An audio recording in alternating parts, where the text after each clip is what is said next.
Hello. Please wait 3 seconds. Good to go. Ah, hello. Can you hear me? Yeah, Yes. good to go. Excellent. Are we live? Are we ready to go? We are. Okay, excellent. Wonderful. Welcome everybody. Oh, this is fun. Let's see. Where do we start? We've got Sean Swanepoel. Listen, before we even start, I'd just like to welcome everybody, right, to our 2022. What year are we in? That's right, 2022. I think we've lost a few years with this pandemic. I hope that all your loved ones, family, friends are well, safe, and healthy.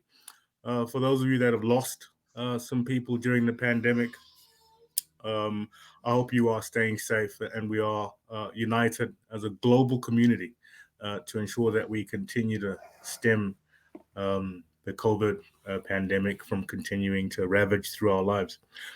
But today is going to be a fun day, right? It's the 2022 Machine Learning webinar hosted by Machine Learning Africa in partnership with Sophos. My name is Eshmael Mpabanga. I am the Chief Executive of tdt.ai. I can talk all day about what I do, but it's not about me.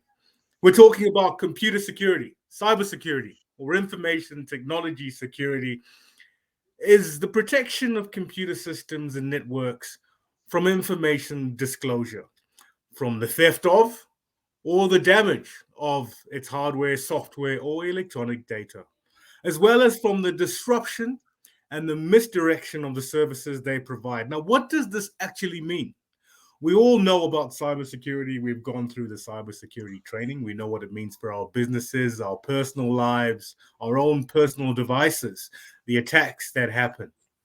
Recently, the FBI warned of a black cat ransom that breached over 60 organizations worldwide. 60, right?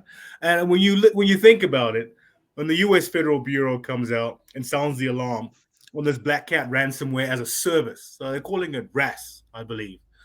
It victimized at least 60 entities worldwide this month, right? And I think this was since its emergence in November, right? And notably, it's being dubbed the first ever malware written in the Rust program language. Now, which is also quite strange because it's known to be memory safe and offers improved performance. Now, when you've got ransomware that offers you improved performance, that's a fantastic thing, or is it? Now, our speaker today is going to touch on some key things, right?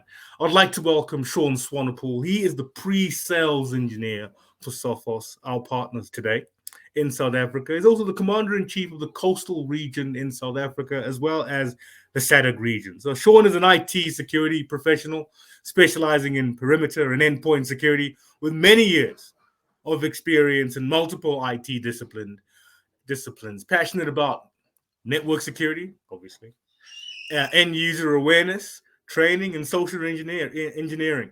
His current role offers him the opportunity to help keep his customers' data safe, secure, and confidential. And my kids agree. You can hear them screaming in the background. All right.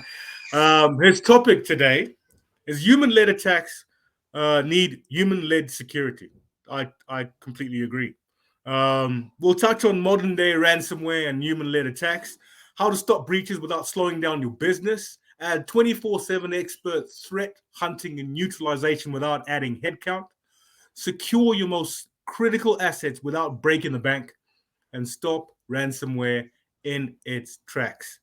I'm going to stop there, and I think we're all waiting to listen to Sean Swanepoel. Sean, over to you and welcome. Thank you for joining us. Thank you for the kind introduction, Ishmael. Really appreciate it. Good day, everyone. Welcome to today's webinar on human-led attacks need human-led security. We've got quite a bit of content to present to you guys. So as I'm disabling my camera on this side, let's get right stuck into it. Okay, so why are we having this webinar? Well, because of things like ransomware. The impact of ransomware, as Ishmael just mentioned, is still extremely prevalent in today's cybersecurity world. let's look at some stats of why exactly that is. In 2021, Sophos did a survey of over 5,400 companies, right? And out of those companies, and these companies were, international, they pretty much from everywhere in the world. And of the companies that we interviewed, 37% of those organizations, right, just over a third of the 5,400 were hit by ransomware last year. Okay. This is a ransomware infection or event is defined as multiple computers being impacted by a ransomware attack, but not necessarily encrypted. Right. Well, this is a high number. The good news is that a significant reduction, this is a significant reduction on the previous year in 2020, when 51% said they were actually hit, right? Changes in attackers' behaviors observed by Sophos Labs and the Sophos Managed Threat Response team indicate that the reduction in the number of attacks is not necessarily a good thing, right? This could be due in part to evolving attack approaches. For instance, many attackers have moved from large-scale, generic automated attacks to more targeted attacks that include human-operated hands-on keyboard hacking. We call it active adversaries, right? Gone are the days where we're scared that or afraid that someone might bring a USB stick from home and plug it into a machine to download some MP3s and then, accidentally bring in a virus or a worm or a Trojan onto the network. Nowadays, we're dealing with hands-on attackers, people actively trying to get into a company's network. While the overall number of attacks is lower, our experience show that potential for damage from these targeted attacks is unfortunately much higher. Right. So some of the other key findings that we've seen is that 37% of our respondents, organizations were hit by ransomware in the last year, right? Of which 54% that were hit by ransomware in the last year said that the cyber criminals succeeded in encrypting their data, right? Of that 54%, 96% of those whose data was encrypted got some of the data back. Not all of it, but they did get some of them back. This could be due to, restoring from backup or actually paying the ransom or whatever the case may be. Right. The average ransom paid by mid-sized organizations was just over $170,000, right? However, on average, only 65% of the encrypted data was restored after the ransom was paid. So paying the ransom is by no means a guarantee that you'll get all of your data back. Right. Now, here's the terrifying part. The average bill for rectifying a ransomware attack, right? Not only paying the ransom or business loss, this is, rectifying the ransomware attack costs or considering even the downtime, people time, device cost, and network cost, also lost opportunities and ransom paid. The cost of all of this was $1.85 million for each of those companies on average that were hit by ransomware. Wow, that's quite a big amount, right? Pretty mind-blowing findings. That's unfortunately the reality of what we're living in, the world that we're living in today.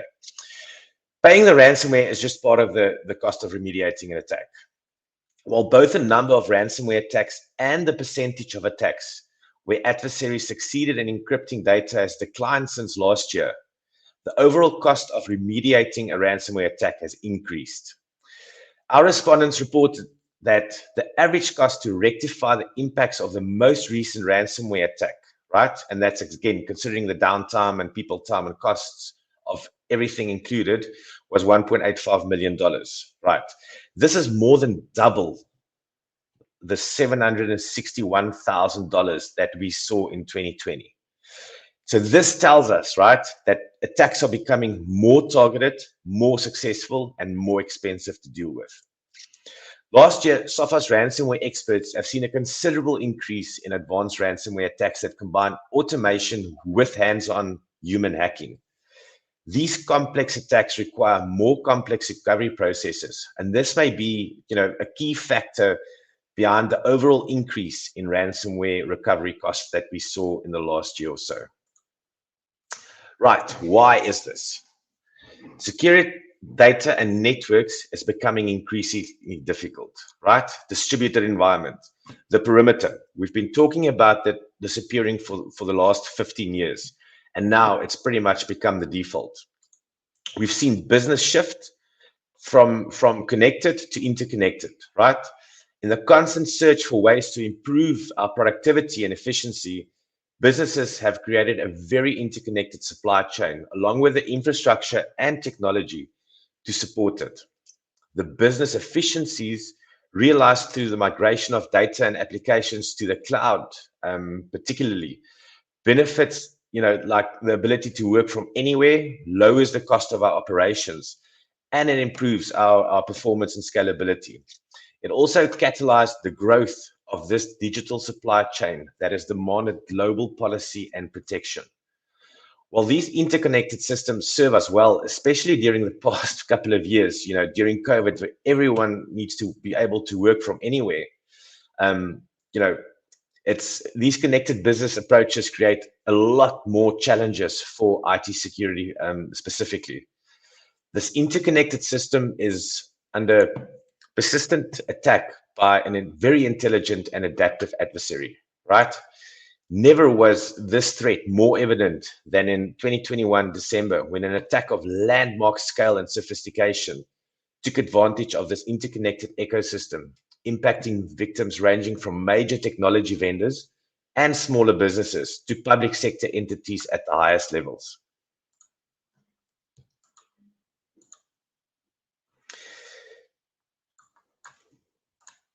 Right, so let's get to the gist of it. Let's get to the anatomy of an attack.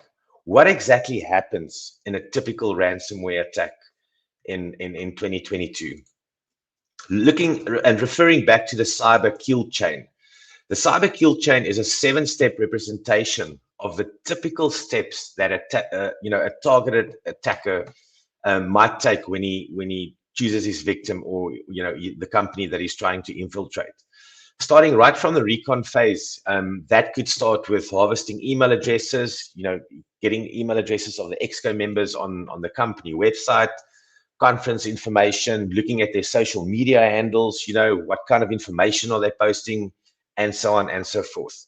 The second phase, the weaponization phase, is where the attacker uses all of this information that he gathered in the recon phase and coupling that with backdoor into a deliverable payload. In other words, designing a payload specific to his target. Next, third up comes the delivery phase. This could be, a phishing mail with a malicious link attached to it, or a PDF with some macros embedded in it, whatever the case may be. The exploitation phase is only possible if there's vulnerabilities in the code, right? That's why patching is such an important first step in protecting against any kind of attack. Next comes the installation phase, right? This might be installing malware on the asset, or even just installing backdoors in order to establish persistence. The command and control phase creates a command channel for remote manipulation of the victim. This could be, to exfiltrate data, or to download additional payloads or malware. Finally comes our action time, right? The behavior or action time. This is where, with hands-on keyboard access into the systems, intruders accomplish their goals. They could encrypt all of the data with ransomware. They could exfiltrate some of the data and sell it to the competitors, or whatever the case may be. And referring back to the kill chain again, let's look at what Sophos offers in terms of protection against every single step of the cyber kill chain, right?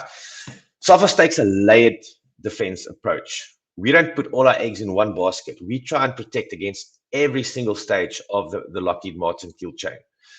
In the delivery phase, we've got protection mechanisms like web control, web protection, peripheral control, and download reputation.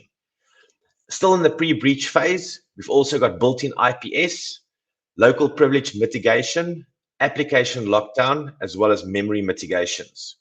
Now comes the post-breach phase, right? This is where the attacker already has access onto your endpoint. There we have our machine learning, anti-malware, application control, PUA defense, which is potentially unwanted application, as well as our server lockdown feature on our endpoints. In the command and control phase, we've got credential threat protection, which prevents the stealing of credentials. We've got malicious traffic detection that detects those connections to the command and control servers on the internet, as well as safe browsing. And finally, on the behavior or action phase, we've got our best-of-breed anti-ransomware, data loss prevention, automatic client isolation, as well as runtime behavior analysis. All of these features is just one product. That's only our endpoint, our flagship product, which is called Intercept X. Now imagine if you had some of our other products like email protection, firewall protection, mobile protection. It becomes quite clear that this layer defense is going to make it extremely hard for an attacker to gain access into your environment.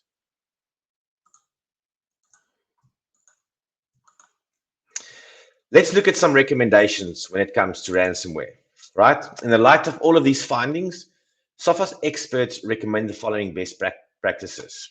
Always assume you will be it. Ransomware remains highly prevalent. No sector, country, or organization size is immune from the risk. It's better to be prepared, but not it, than the other way around.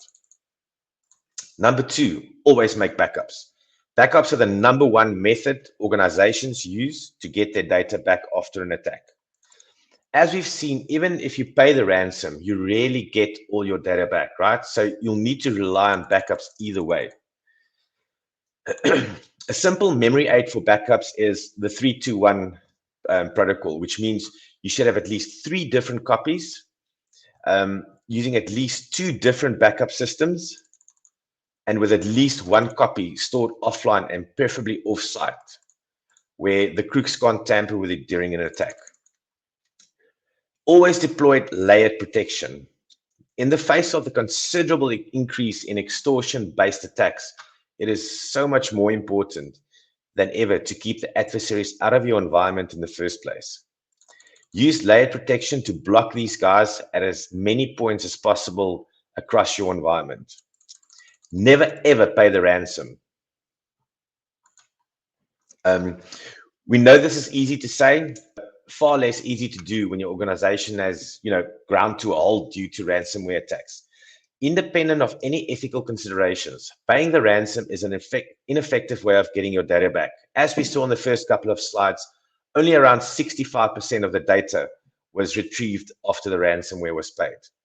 If you do decide to pay, be sure to include your cost benefit analysis. The expectation that the adversaries will restore on average only 2/3 of your files. Remember that. Always combine human experts and anti-ransomware technology. This is key to stopping ransomware. Defense in depth that combines dedicated anti-ransomware technology and human-led threat hunting. Technology gives you the scale and automation you need, while human experts are best able to detect the telltale tactics and techniques, as well as the procedures that indicate that a skilled attacker is attempting to get into your environment. Remember, we're not dealing with a piece of software that's lying dormant somewhere waiting on to pounce. We're dealing with very intelligent, hands-on keyboard attackers in modern-day ransomware attacks. If you don't have the skills in-house to deal with these guys, look at enlisting the support of a specialist cybersecurity company. SOCs are now realistic options for organizations of all sizes. Always have a malware recovery plan. The best way to stop a cyber attack from turning into a full breach is to prepare in advance. Organizations that fall victim to an attack often realize they could have avoided a lot of cost, pain, and disruption if they had an incident response plan in place. Let's take a look at the Sophos cybersecurity ecosystem.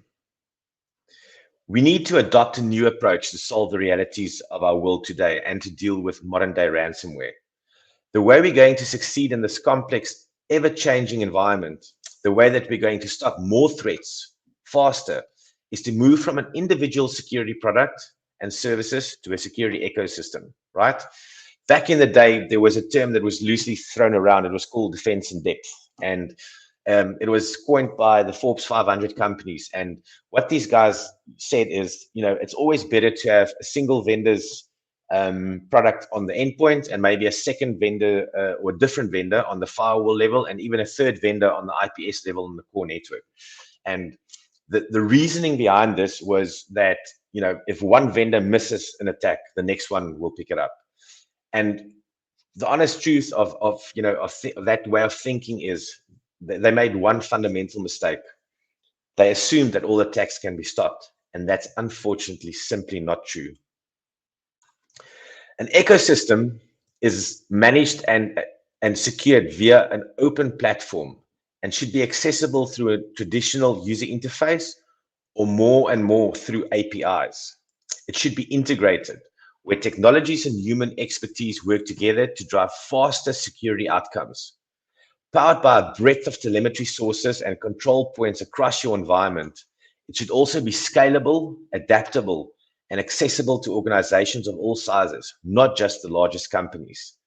And that's what we deliver with the Sophos Adaptive Cybersecurity Ecosystem. Sophos, ACE for short, announced their Adaptive Cybersecurity Ecosystem late last year. And this is an evolution of synchronized security to address the new reality of interconnected business systems and attacks, shifting to automation plus hands-on keyboard, right? We need to match the attackers in their skills, and that's exactly what we're doing. A system that leverages automation and analysts in a virtuous cycle that constantly learns and improves. Automation via advanced AI-based prevention and cross-product detections and response to find the suspicious signals amongst the noise. We want to find these attacks very early in the attack kill chain. We don't want to see our files being encrypted and then be reactive rather than proactive. The best of all, you can start small with the Sophos product set and then grow. You can start by leveraging the Sophos endpoint or firewall technology and build off of that foundation. The open ecosystem is constantly improving and evolving from the collective input of Sophos products and services, as well as partners, customers, our developers who've built the tools and solutions that interact with the system. The constant feedback loop of threat and security intelligence enables the system and its components to get better over time and learn and adapt to what's happening in the modern world. One thing both our partners and our customers appreciate more than ever is our comprehensive ecosystem that covers the full spectrum, that brings all the security solutions a typical organization needs into a single cloud management console available from a single vendor. Recently, we've greatly expanded the ecosystem with cross-product telemetry and also our managed threat response service and rapid response. This all presents very compelling benefits in terms of management and support, but it also improves visibility and protection with synchronized security and shared threat intelligence across all of our products. As powerful as traditional EDR tools are, though they are limited to detection and response on endpoints alone. This isn't entirely a bad thing. If you had to choose one place to focus your detection and response efforts, endpoints would probably be your best choice. They're a very rich source of data. They're the primary point of interaction for your users, and they're an effective control point for stopping threats. Focusing on only endpoints also constrains the data and the user interface, making for a more streamlined tool. Unfortunately, there are things you just can't do by working with endpoints in isolation, right? After all, your IT environment is an interconnected web of networks, communication tools, mobile devices, cloud applications, and more. To defend your IT infrastructure more comprehensively and more accurately, it would help to have an integrated detection and response system, which is where XDR comes in. XDR takes the idea of EDR and extends it to all of our other products. Instead of focusing only on the endpoint, it incorporates data from other security tools such as firewalls, email gateways, public cloud tools, and mobile threat management products. Now, since XDR is still an emerging technology, right, the exact technology varies from vendor to vendor. But the image you see here represents a pretty good starting point in understanding what data sources XDR adds on top of EDR. Sophos XDR is a true security ecosystem that gives you the power to pull in network, email, and other data sources in addition to those from endpoints and servers, enabling an even more holistic view of your organization's cyber security environment. And I've seen this in real life. In a previous life, I was working for a consulting company, right? And we got called into a very well-known advertising company here in Cape Town. And they were unfortunately hit by a very, very bad strain of the Loki ransomware. This was about 5 or 6 years ago. And they, were evangelists of the defense in depth term. So they had a specific vendor's firewall on their perimeter. They had another vendor on the endpoint side, and then they had a third vendor's IPS on their core network. And when they got hit, these guys had to scramble and establish the attack vector. How did this come in? Where did it start? How do we stop it from coming back in? And by the time we were called in, they were going through, all these vendors' security logs and trying to match them up, and it was impossible to establish attack vector. Our first port of call was to install sniffers on their core network and on their perimeter so that we could coordinate logs. And that's where extended detection and response comes in, right? It makes it so much easier to do your investigations, to get to the correct data and intelligence, to be able to faster and more accurately respond to real life threats. Now, at the heart of Sophos XDR is our shared repository, the Sophos Data Lake. The Sophos Data Lake is a key component of both EDR and XDR functionality. It stores critical information from InterceptX, our server products, our firewalls, our email products, as well as our cloud and mobile products, enabling cross-product investigations, which makes it so much quicker and more accurate and faster to do your investigations if there is a breach on your network. The data lake also creates the ability to get key information from devices even when they're offline, right? This is extremely important. For example, you'll be able to look back 30 days for unusual activity on a device that has been destroyed, taken without authorization, or immobilized by ransomware. When we set off to build our service offering, we wanted to make sure that what we included as part of our base offering was comparable to what every other service makes available in their top tier or premium tier or elite tier, whatever they call it, offering. That starts with human-led threat hunting. Most services rely either exclusively on or primarily on automation. Sophos MTR puts human experts at the center of every hunt or investigation and response action. We investigate suspicious activity, not just detections. We don't just investigate known threats. We investigate the behaviors, the tactics, the techniques and processes that attackers engage in to evade detection and execute successful attacks. Again, these investigations are led by a team of human analysts. While other vendors stop at threat monitoring and notification, we take targeted action to neutralize these threats, right?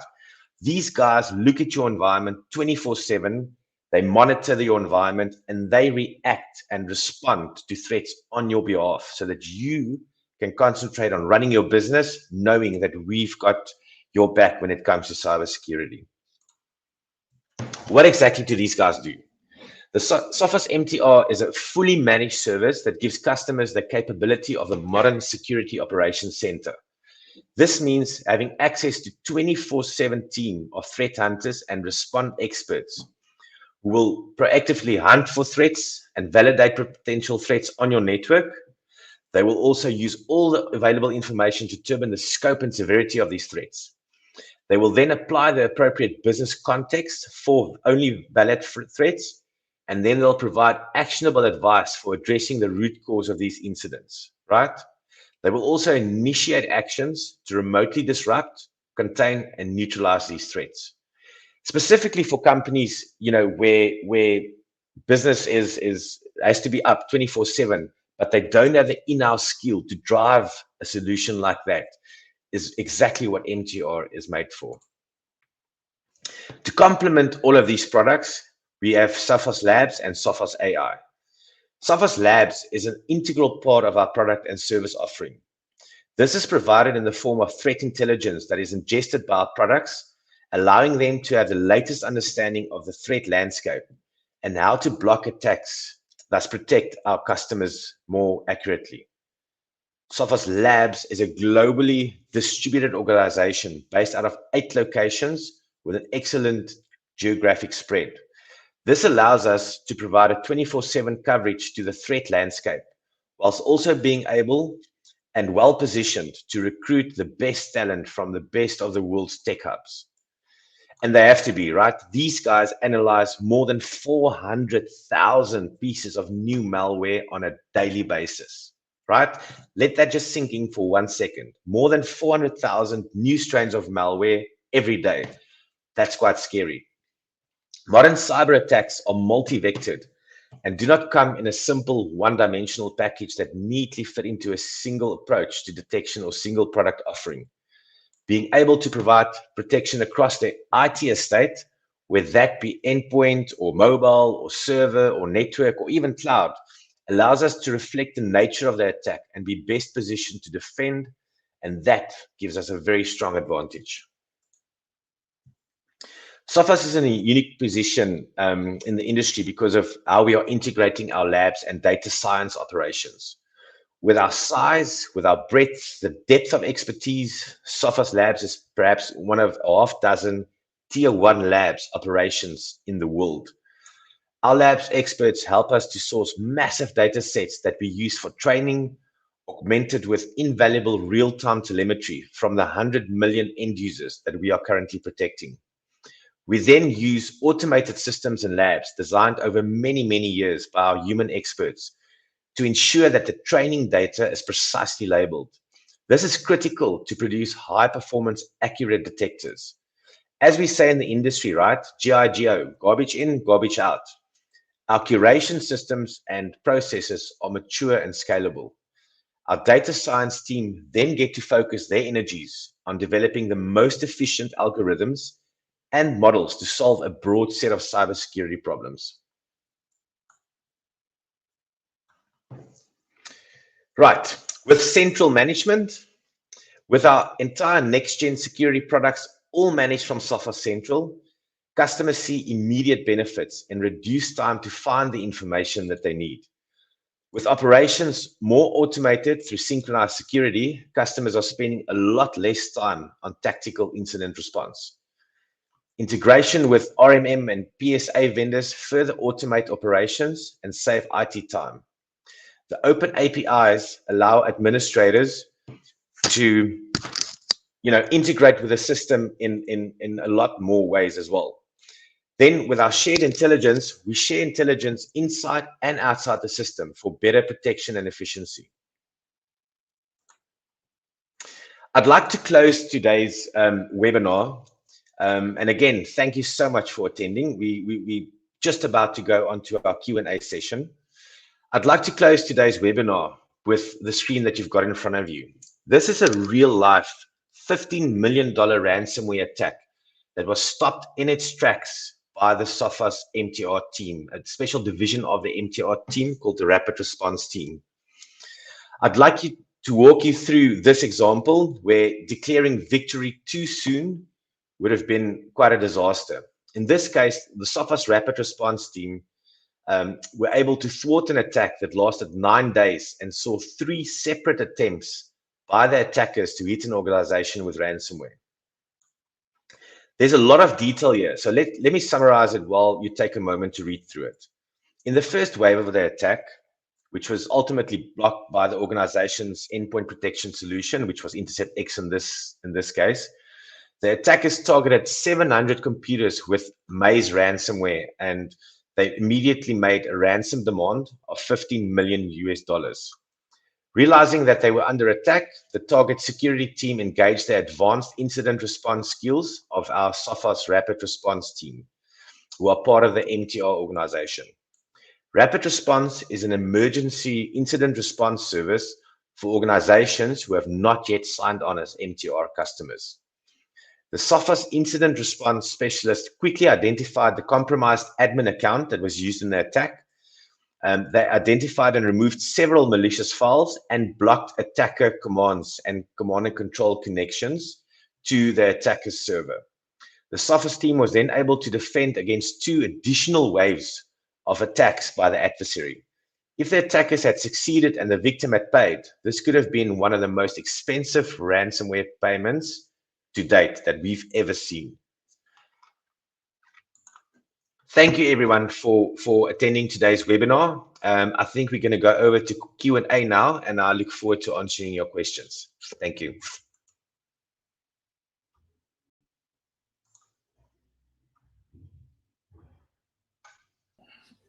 Great stuff.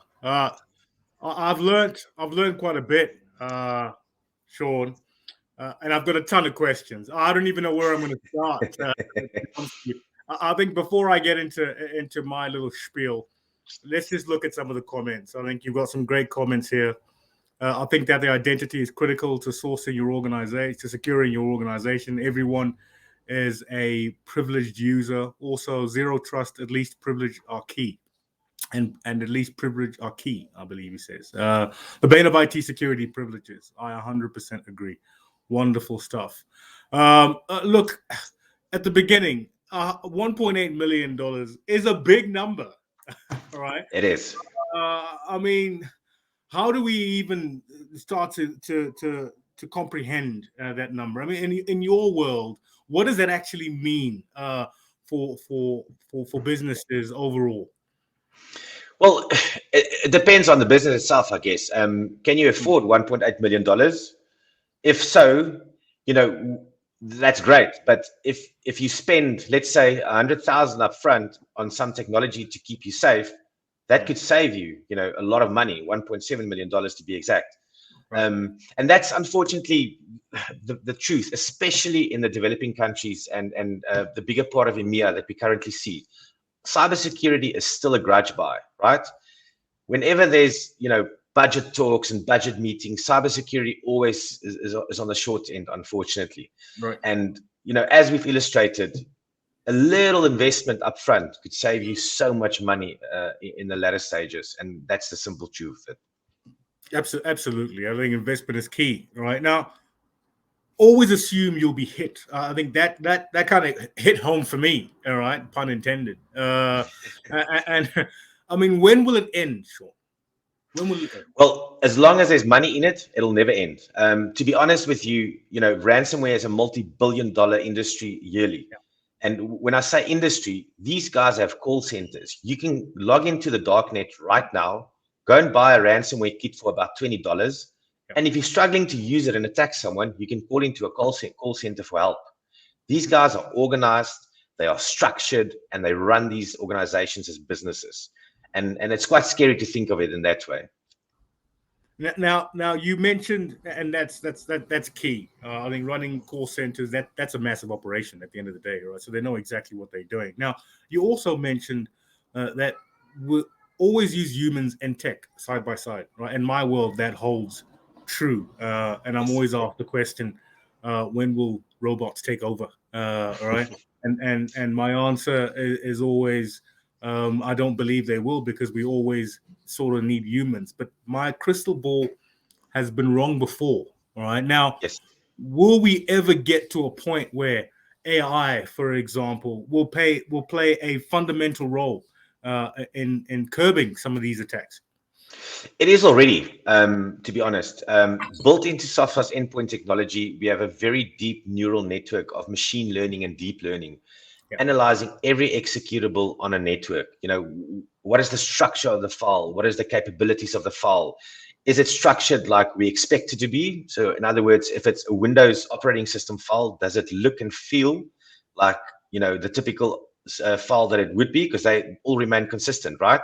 If a file tries to hide and act like a legitimate operating system file, the behavioral monitoring and the deep learning and machine learning will detect that. Every single file has what we call a SHA-256 hash, which is kind of like a fingerprint for every single file. Okay. We keep data and analytics of every file that we scan through any of our products. And that's what Sophos Labs do, right? They keep all of this intelligence. And then we compare that to other files, and the AI compares that to other files. And that's where the machine learning already plays a huge part in thwarting these attacks. Now, what would be the best advice to secure network besides site-to-site VPN? Yes. Sure. There's, site-to-site VPN only solves site-to-site problems, right? You still have users working from home, right? For that, you either need ZTNA solution or a user VPN. You still have mobile devices, which is probably the biggest threat at the moment. Mobile devices and users are your two biggest threats. We still think of a cell phone as, just a phone, but in reality, it's probably more powerful than the laptop that I'm working off from now. And it's a very powerful computer, and it's got all of our data on there. And people forget about the mobile connection, right? They forget that all of your business data is here as well as on your laptop. And to secure all of this, like we said, a cybersecurity ecosystem is of the utmost importance, because with all these new attack vectors in modern day, with being interconnected and working from a local restaurant or traveling overseas and logging into the airplane's wireless, or working from home, or working from your mobile, or working from a satellite branch. There's so many attack vectors that we need to protect against. We don't know where it's going to come from. Yeah. That's why our cybersecurity ecosystem is so important, so that we can holistically, monitor and protect the entire threat vector, so to speak. Now, so you've spoken about site-to-site, right? Well, what about identity and access management? Yes, identity and access management is becoming more and more important and prevalent as well. If we look at zero trust networks, right? In the old days, we would have a VPN, and if you authenticated to that VPN, you basically had full access onto the internal network. Now we see that moving to a zero trust approach, right? Trust nothing, authenticate everything. And that's where identity access and management comes in. Even when you do VPN in, we're still going to authenticate you. We're still going to make sure you say who you are every second, every new place that you want to access. And yeah, and in that regard, it's still extremely important to authenticate our users, even though they've already authenticated on the VPN. Let's look at that XDR that you spoke about, right? You mentioned it's new tech, right? Yes. I'm curious, right? Will you be adding additional functionality to that data lake? Because I saw that you had some function. What's missing in your view? What else are you going to be adding? So there's two parts to this question, right? The first question is, are you going to be adding any more functionality? All right. And the second part, I guess you could think of it as, do we need anything else in that XDR data lake? We certainly do. We certainly do. Great question. So when EDR started, we had that capability, right? The capability to gather data in the data lake and run queries to gather information and do threat hunting on the endpoint device only. We've since expanded that to all of our other products. So that includes mobile, cloud, and firewall as well. What's missing is third-party devices, right? Not everyone is going to go and say, right, we're going to do everything from the floor to the roof, Sophos. They're always going to have another vendor, or a different vendor's devices on their network, and that's what's currently missing, in my opinion. Luckily, I don't know if you guys kept an eye on the news. Sophos released a media, or they did an interview with the media about 2 days ago. We've just bought a company called SOC.os, which will pretty much cover that entire third-party connector issue that we just mentioned. So now we won't only be able to accept data and telemetry from Sophos products, but we'll also, once that's integrated into our product set and integrated into the central management console, we'll also be able to handle and gather and analyze data from third-party products as well, which is the one thing that I think is still missing. All right, guys. So it seems like that we have lost Eshmael, probably due to connection issues. Are there any other questions? If so, you guys are welcome to paste them in the chat for me right now. I'll stick around for at least another 5 minutes. If you guys want to paste those questions for me in the chat, I'll be happy to take them in the next 5 minutes.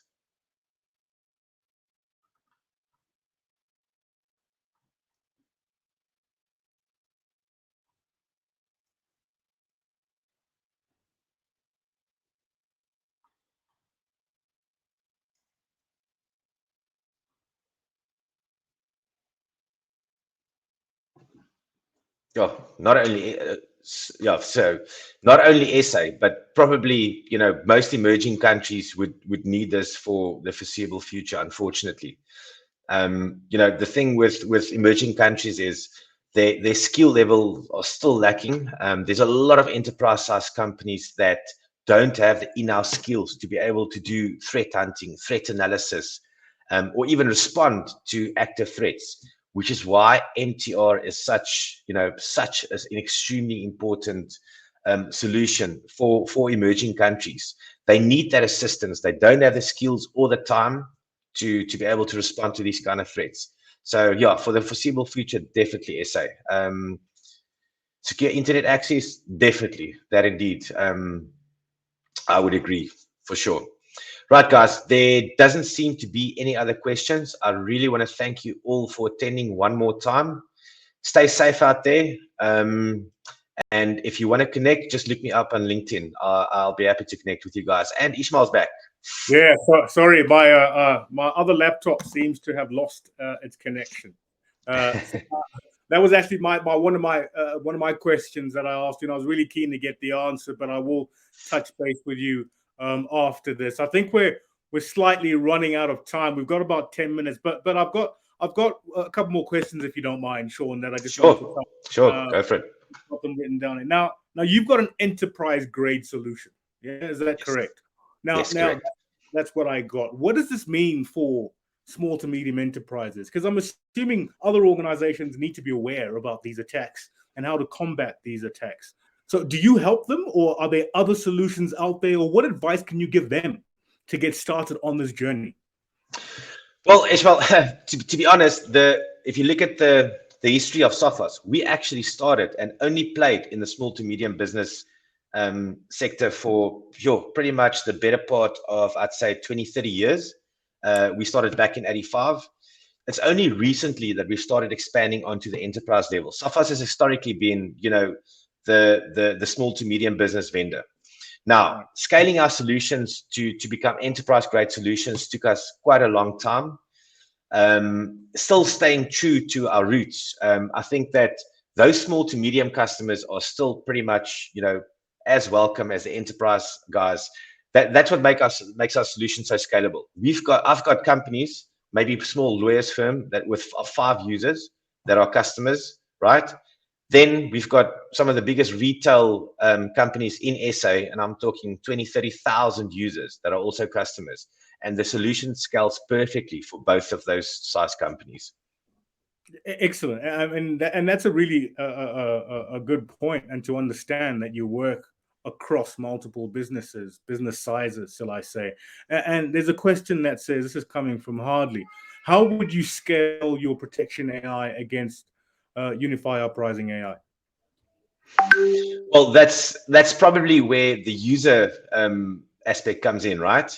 The AI is always going to be a bit behind, and that's why you need trained, specialized analysts, and these guys are ex-hackers, ex-ethical hackers, cybersecurity specialists, and they monitor your environment, and it's them that does the actual investigation using the AI that's available to them, right? If that AI is not available to them, then that's where the human aspect comes in, and that's why you need that, that connection between AI and the user connection. Great. Paul's got a question, but Paul, I'm going to ask you to just retype your question, please, because I seem to be I don't want to misquote you or misread, if you don't mind. Now, the MTR team sounds cool, right? It sounds like something I would want to join. Like, I'm going to join Sean in the MTR team. Now, what is it? How do you contribute to skills development? What special skills are required, to become part of the MTR team? Yes. So the MTR team is actually another purchase of Sophos. We purchased a US-based company that already had all of this in place, right? They were called Rook Security. They were quite a small company when we bought them. They were about 50 or 60 guys or so in a dedicated SOC environment. So that experience was already there, right? Since then, we've expanded this business into a multi-million-dollar business. That team has almost tripled over the last 2 years. There's probably around 150 people in that team right now. Right. And to get there, it's not easy. It's really not easy because that's pretty much the cream of the crop that we've got. These guys are our frontline soldiers fighting active attacks on a daily basis, right? So unfortunately, that comes with years and years of experience. And if you want to look at something like that, I'll probably recommend, if you want to start with something to study, maybe look at something like a certified ethical hacker course. Definitely know your networking. Development background is great, and obviously know your Linux. Now, on that note, if you want to join the MTR team, make sure you get in touch with Swanepoel. All of you guys who've our delegates, thank you very much. It's been an extremely insightful discussion today. I think that's it. Well, we can end it. We can end it there. Please get in touch with Sean on LinkedIn. You'll find him there if you want to connect with him directly. We also have at the back end, or we're in the back end, shall I say, in the front end, there's some spaces where we can all sit and chat. If you want to meet new people, please hop from room to room and ask some questions. Today's been about human-led attacks need human-led security. And I hope everybody really enjoyed it, and we look forward to welcoming you again soon. Sean, excellent. Thank you very much. Really appreciate it. Thanks, everyone. Stay safe out there. Great. And that wraps everything up. I think Zenzele, if you're there, we can call it a day. Cheers, everyone. Take care. Goodbye.